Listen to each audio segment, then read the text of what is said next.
Mayor Bloomberg finally made it to a Democratic debate stage. Learn how the other Democrats feel about him. And later, why is conversion therapy still a law in Iowa? Stick around to find out.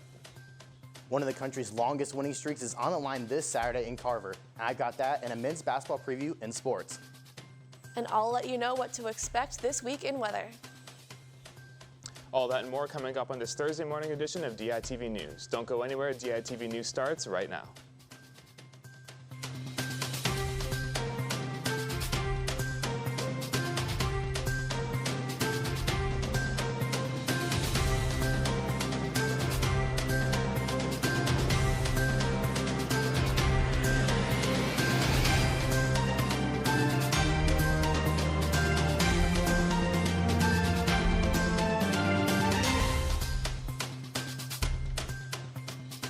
Good morning and thank you for tuning in. I'm Shivansh Ahuja.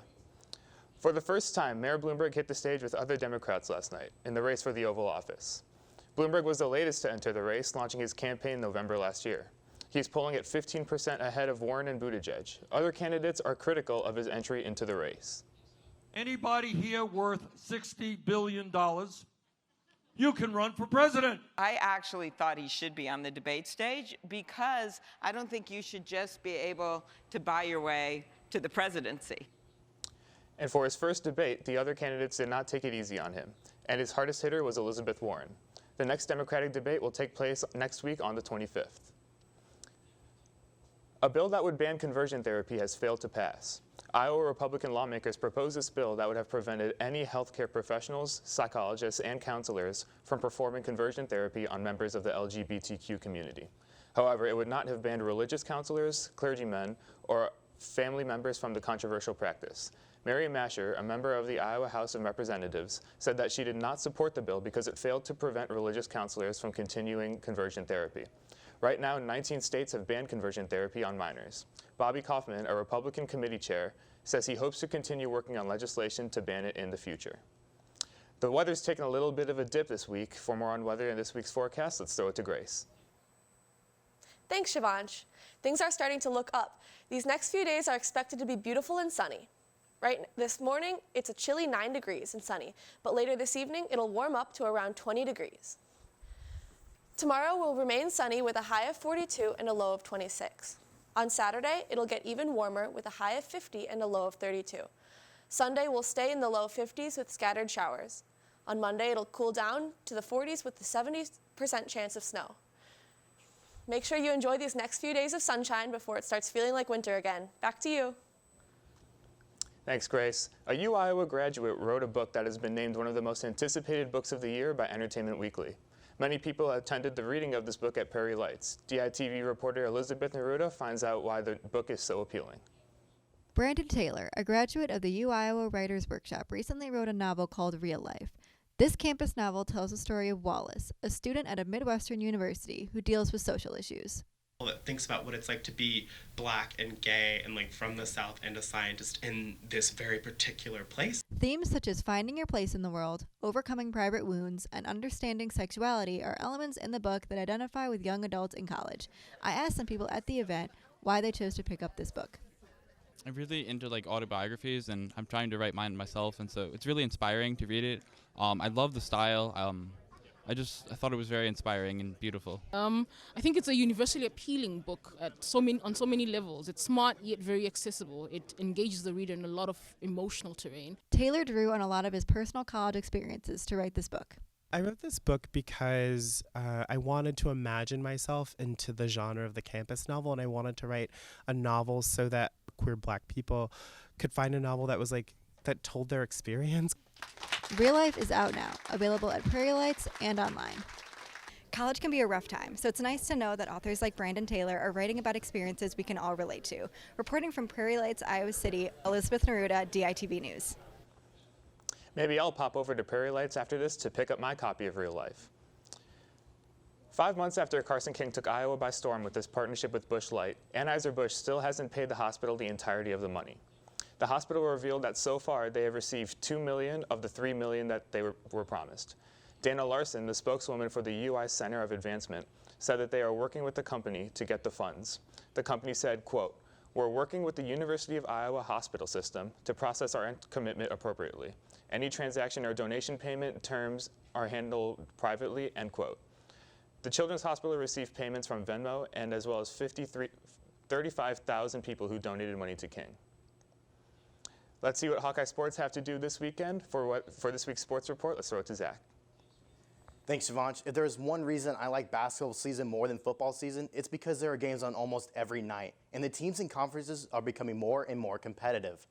This season might have one of the toughest Big Ten conferences in college basketball history. And don't just take my word for it, look at the standings. Iowa's currently sitting in third place, while them and 3 other teams are tied for it.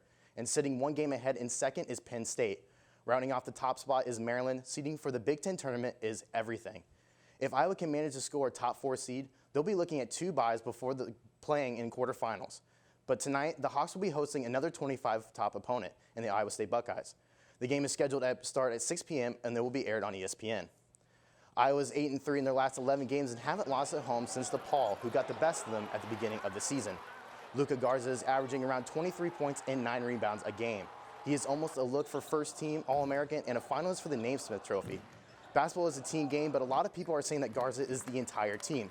But I'm here to tell those people they are just dead wrong.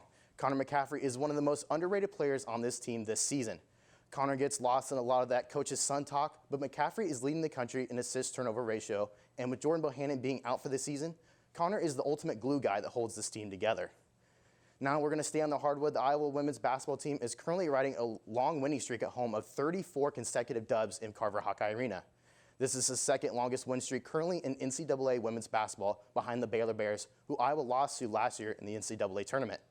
The win streak is being threatened this weekend as Penn State comes into Iowa City on Saturday. Some fans may look at this as an easy win, but Penn State is currently ranked at the bottom of the Big Ten standings. But Lisa Bluter knows this team is not to be taken lightly.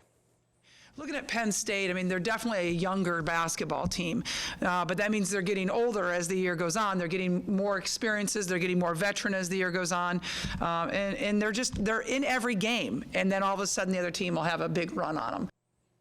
Rather than having a team that is all young, Lisa Bluter has been blessed the last few years having some seniors stepping up into major leadership roles. Last year, it was Megan Gustafson, and the same thing happened this year with Kathleen Doyle. Because I think I'm spoiled. I don't think a lot of coaches get that kind of effort every single time from an athlete.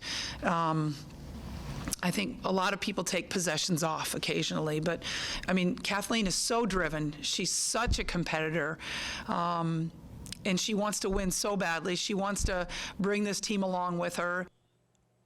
Coming down the final stretch of the regular season can be tough on players who play a lot of minutes like Doyle. But Iowa had 2 days of rest after their game Sunday and returned to the court yesterday for the first time in preparation for this game this weekend. Yeah, when we don't have to worry about scouting reports, we just kind of focus on us and get better and however the coaches want to work on that.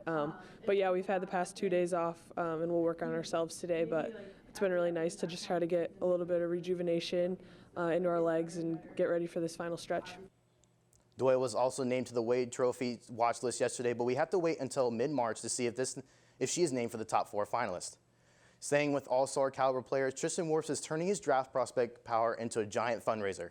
Morse announced earlier this week that he's going to be raising money for the kids at the Iowa Stead Family Children's Hospital.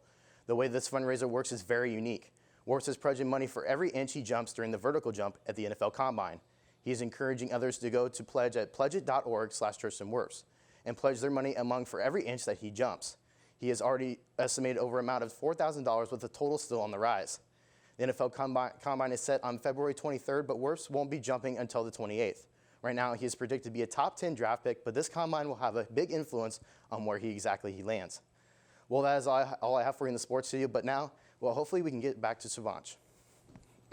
That's all we have for you on this Thursday morning edition of DITV News. Be sure to head over to dailyiowan.com for all your latest news between Monday and Friday. If that isn't enough of the Daily Iowan for you, be sure to check out our print edition of the news on stands now. For DITV News, I'm Shivansh Ahuja. Have a great day, Iowa City.